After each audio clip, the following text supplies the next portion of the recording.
Bonjour YouTube et bonjour chers internautes et bienvenue au Manga Café. Oui, on est vendredi 7h du matin, c'est le dernier Manga Café News de la semaine, mais vous allez voir qu'on va très bien finir la semaine avec, comme d'habitude, vous le savez, un programme croustifondant.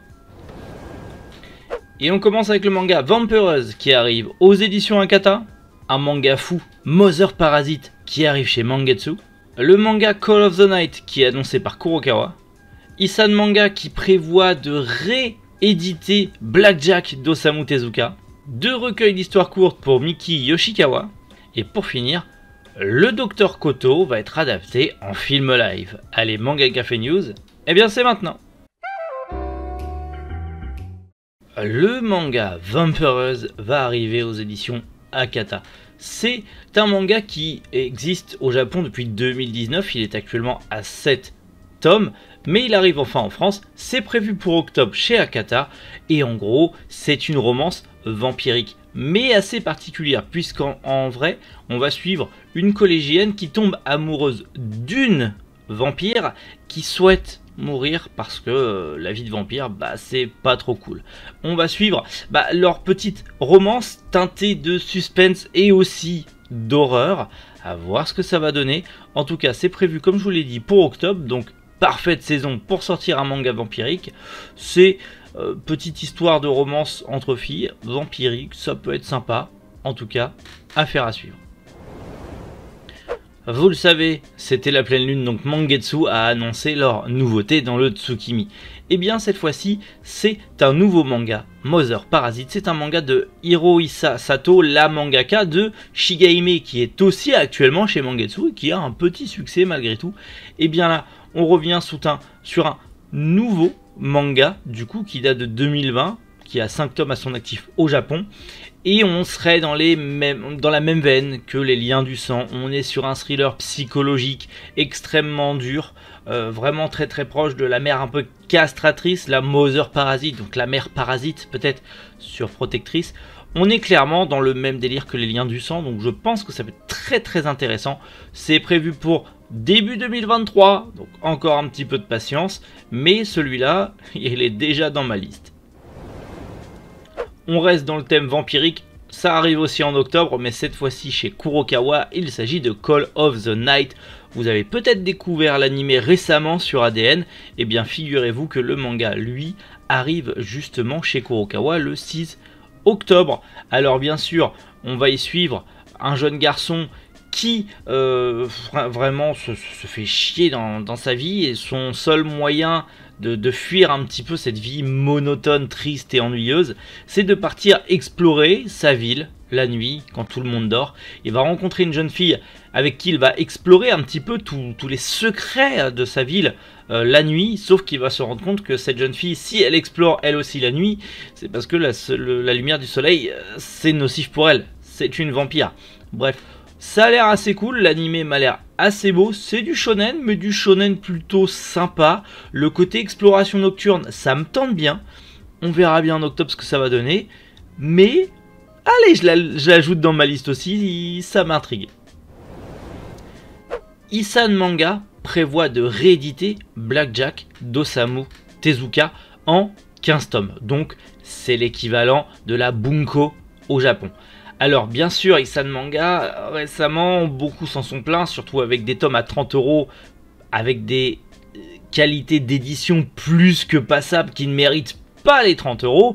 Quand on voit par exemple certaines éditions style FMA et compagnie ou Hikaru no Go qui sont moins chères pour une meilleure qualité, c'est un petit peu compliqué. À voir ce que ça va donner, mais en tout cas, une belle réédition de Blackjack. On le souhaite parce que le manga est très dur à trouver. Maintenant, il n'y a plus qu'à attendre d'avoir de bonnes nouvelles et surtout de voir si ça vaut le coup d'investir dans cette nouvelle édition. Direction le Japon avec 2 recueils d'histoires courtes pour Miki Yoshikawa, la mangaka de Couple of Cuckoos récemment, mais pas seulement, puisqu'on avait aussi Drôle de Racaille chez Pika et Yamada-kun and Seven Witches chez Delcourt Tonkam. D'ailleurs, ces 2 séries sont en arrêt de commercialisation et très difficiles à trouver, mais Couple of Cuckoos est récent, il a son petit succès chez Pika Édition, donc vous connaissez sûrement la mangaka pour ce manga. En tout cas, elle fête sa 19e année de carrière. Truc de fou. En tant que mangaka, bien sûr. Et pour ce faire, l'éditeur Kodansha a décidé de sortir en volume relié 2 recueils d'histoires courtes. Ça se fait beaucoup. Surtout en ce moment. Ça apparaîtra le 15 juillet chez la Kodansha. Et en gros, c'est tous les travaux que la mangaka a fait avant d'être connue. Notamment, il y a sa célèbre série qui l'a fait connaître, Glory Days. C'est ce qui lui a permis de rentrer chez la Kodansha et de sortir ses mangas. Il y aura aussi des petits crossovers qu'elle avait fait entre Yamada-kun et Drôle de Rakai. Donc affaire à suivre, c'est plutôt cool. Est-ce que Pika va les sortir pour surfer un petit peu sur la vague justement des recueils d'histoires courtes qui ont le vent en poupe, surtout avec Tatsuki Fujimoto? Affaire à suivre. C'est vrai que Miki Yoshikawa est un petit peu moins, même beaucoup moins connu qu'un Tatsuki Fujimoto, mais ça serait cool d'avoir de plus en plus de recueils d'histoires courtes pour voir un petit peu les débuts de travaux de certains mangaka. Je trouve ça très cool et très intéressant, donc on croise très fort les doigts pour que ça arrive aussi un jour en France. Le manga Dr Koto va être adapté en film live. Il y avait déjà eu un drama qui avait été fait à l'époque. D'ailleurs, il avait été diffusé sur Crunchyroll, mais je crois qu'il est plus dispo. Mais en tout cas, le manga va avoir le droit cette fois-ci à un film long métrage en prise de vue réelle. Bien sûr, c'est produit par la Toho. Ça sera fait au cinéma au Japon, donc ça sera distribué en décembre au cinéma japonais. M'étonnerait fortement que ça arrive en France. Le manga, lui, est très peu connu. Pourtant, il est sorti chez Kana. Il est en arrêt de commercialisation depuis 2018. Mais il est sorti chez nous en 2011-12, par là, je crois. C'est un très bon manga. Je vous le conseille fortement. Il est pas trop dur à trouver. Certains tomes, si. Mais encore, ça va. C'est un très beau manga où en gros on va suivre le docteur Koto, donc un jeune médecin qui arrive sur une île complètement paumée. Il n'y a plus de médecins, enfin c'est vraiment un désert médical, c'est une île isolée en plein cœur de l'océan. Il va arriver sur cette île, les gens vont être un petit peu réticents parce qu'ils ne le connaissent pas, c'est un parfait inconnu, mais il va finir par sympathiser avec les habitants de cette île et devenir le médecin référent de l'île, à s'installer, à se faire une clientèle.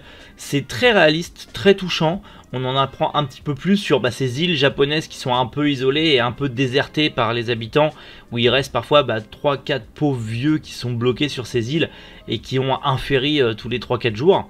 C'est très intéressant de pouvoir lire ce genre d'histoire. Je vous encourage fortement à vous y intéresser parce que c'est un très beau manga. Et c'est très intéressant, comme je vous l'ai dit, de découvrir un petit peu un côté du Japon qu'on ne voit pas forcément tout le temps dans les mangas. Bon voilà, petite news plutôt intéressante. On finit plutôt bien la semaine, on va pas se mentir, c'est extrêmement cool. Dans tous les cas, nous, on se retrouve demain, en tout cas ce week-end, pour les petites vidéos un petit peu bonus du week-end. J'espère qu'elles vous plairont comme d'habitude. Et sinon, on revient lundi matin 7 h pour le retour du Manga Café News et toute l'actualité du week-end, en espérant que ça soit aussi troustifondant que cette semaine. Bref, dans tous les cas, passez un excellent week-end, bonne Japan Expo à tous ceux qui y sont. Encore une fois, amusez-vous bien, profitez bien. Je vous vois sur les réseaux sociaux, ça a l'air monstrueux et kiffez, allez-y, foncez, ça fait trop du bien de kiffer comme ça. A bientôt, c'était Méric. Boujou, les internautes.